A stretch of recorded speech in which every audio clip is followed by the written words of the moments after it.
folks, I have a really special tenor to show you today. This is number 861. It's the first tenor size instrument in our Kingdom Era ukulele project. And the original is based on a rajau, which is the Portuguese folk instrument that came to Hawaii. That's an ancestor of the ukulele. The original is 5 strings, but this one's 4, obviously. And it's got a 17-inch scale length, like a tenor uke.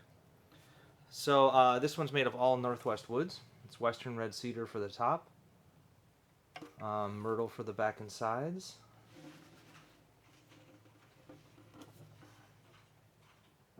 cypress for the neck, and walnut for the rest of it. And some shop-made walnut and maple rope binding. So yeah, it's kind of a unique size and shape. Even though it is a tenor uke, it's like the body's longer and leaner than normal.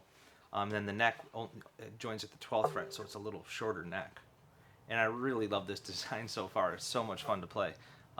This one is currently a stock instrument. It's going to be going with me to music camp, and then if it doesn't sell at music camp, it'll be available on our site.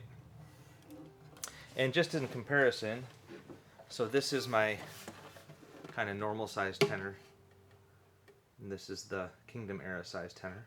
You can see a little bit more of the differences.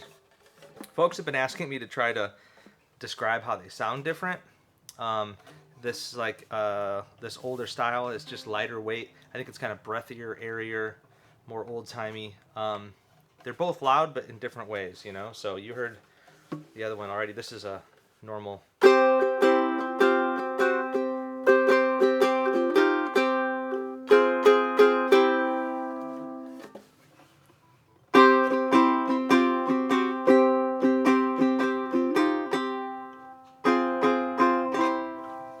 I don't know how to quite describe it, but I'm really enjoying it.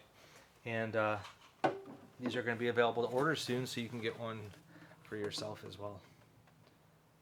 So that's 861. Cheers.